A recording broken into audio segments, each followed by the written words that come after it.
நம்ம இன்றைக்கி மட்டன் சுக்கா செய்ய போகிறோம். கழுவி 1 கிலோ எடுத்துக்கிறேன். நான் ஸ்பூன் அளவுக்கு மஞ்சத்தூள் சேர்த்துக்கிறேன். 1 ஸ்பூன் அளவுக்கு மிளகாய் தூள் சேர்த்துக்கிறேன். நான் மஞ்சத்தூள், உப்பு, மிளகாய் தூள் சேர்த்து இதை நான் வதக்க போகிறேன். இதை கொஞ்சம் ஆயில் சேர்த்துக்கிறேன். மட்டனில் தண்ணி விடும். அந்த தண்ணியிலேயே நான் வேக வைக்க போகிறேன். அந்த காரம், அந்த உப்பெல்லாம் அதில் கறியை இறங்கிறதுக்காக நான் இதை போட்டு வதக்கிறேன். எண்ணெய் ஏன் ஊற்றிக்கிறேன்னா கறி அடி பிடிக்காத அளவுக்கு இதிலே கொஞ்சம் கொழுப்பு இருக்கும். நம்ம மெட்டனில் கொழுப்பு வரும். இருந்தாலும் நம்ம கொஞ்சம் எண்ணெய் சேர்த்து நம்ம வதக்கிட்டு நல்லது. மூடி போட்டாச்சு. ஒரு 5 நிமிஷம் கழிச்சு நம்ம ஓப்பன் பண்ணிவிட்டு மறுபடியும் நம்ம வதக்கி விட்டு கேட்கலாம். நான் கறியில் தண்ணி வைக்கல. தண்ணி வைக்காதே தண்ணி அதே விடுது பாருங்கள். அடி பிடிக்காது. நம்ம அடி பிடிக்காத இருக்கணுன்றதுக்காக தான் நம்ம எண்ணெய் சேர்த்துக்கிறோம். நம்ம எண்ணெய் சேர்க்கறதுனால இதை அடி பிடிக்க வாய்ப்பு கிடையாது. இருந்தாலும் நம்ம ஒரு 5 நிமிஷத்துக்கு ஒரு வாட்டி கிண்டி போட்டு மூணு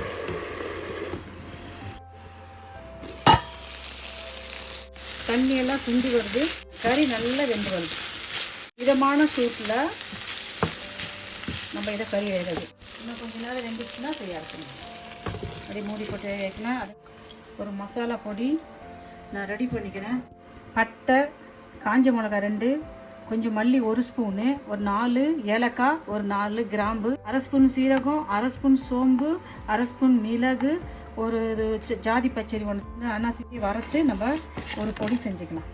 தூள் பண்ணிக்கலாம். நம்ம இதை தூள் பண்ணிக்க போகிறோம். 1 ஸ்பூன் அளவுக்கு கசகசா போட்டுக்கிறேன். இதில் 2 ஸ்பூன் கொஞ்சம் முந்திரி சேர்த்துக்கிறேன். இதில் 2 ஸ்பூன் அளவுக்கு கொஞ்சம் தேங்காய் திருவள் சேர்த்துக்கிறேன். அவ்வளோதான். இதெல்லாம் இது பொடி பண்ணி நம்ம கொண்டு வந்துடலாம். எண்ணெய் ஊற்றிக்கிறோம். 2 கிராம்பு, 2 ஏலக்காய், கொஞ்சம் பட்டை, ஒரு 1/2 ஸ்பூன் சின்ன சீரகம், 1/2 ஸ்பூன் பெருஞ்சீரகம் போட்டு நானும் இதை தாளிக்கிறேன். போட்டு 2 இலை சேர்த்துக்கிறோம். வெங்காயம் போட்டுக்கிறோம்.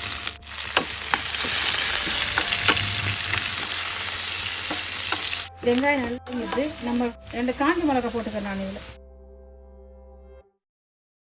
1/2 டேபிள் ஸ்பூன் அளவுக்கு இஞ்சி பூண்டு பேஸ்ட் சேர்த்துக்கிறேன். தக்காளி பழத்தை எடுத்து நான் அப்படியே பிசைஞ்சு போடணும். 2 சின்ன தக்காளி பழம். இதை கூட கொஞ்சமாக அப்படியே உப்பு சேர்த்து இதை அப்படியே வதக்கலாம். உப்பு சேர்த்து இதை அப்படியே வதக்கலாம். இது 2 பச்சை மிளகாய் போட்டுக்கலாம். நம்ம பச்சை மிளகாய் போட்டு வதக்கிக்கலாம். இதில் கருவேப்பிலை போட்டுக்கிறோம். கொஞ்சம் கருவேப்பிலை சேர்த்துக்கிறோம். புதினா, கொத்தமல்லி தழை சேர்த்துக்கிறோம். புதினா, கொத்தமல்லி தழை சேர்த்து இதை நம்ம அழகாக வதக்கிக்கலாம். கறி நல்லா அழகாக வெந்துட்டு வெந்த கறியை நம்ம இதை தூக்கி போட்டுக்கலாம். வெந்த கறி இதில் போட்டுக்கலாம்.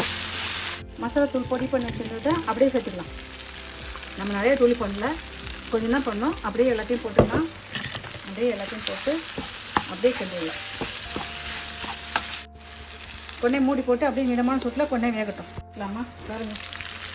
வாசனையான மட்டன் சுக்கா ரெடி. கறியை மென்று சாப்பிட்டா பல்லுக்கு ரொம்ப உறுதி. அதுக்காக இது வேகாத இல்லை, நல்லா வெந்திருக்கு. நல்லாயிருக்கும். எல்லா மசாலாவும் அந்த கறியில் எல்லாம் உப்பு, காரம் எல்லாம் கரெக்டாக இறங்கி நல்லாயிருக்கும். பார்க்க போகிறோம். சுக்கா ரெடி ஆயிடுச்சு பாருங்கள். என்ன சூப்பரான சுவையான மட்டன் சுக்கா ரெடி ஆகிட்டு. நீங்களும் இதே மெத்தடில் செஞ்சு பார்த்துட்டு உங்கள் கமெண்ட் எனக்கு சொல்லுங்கப்பா. பாய்.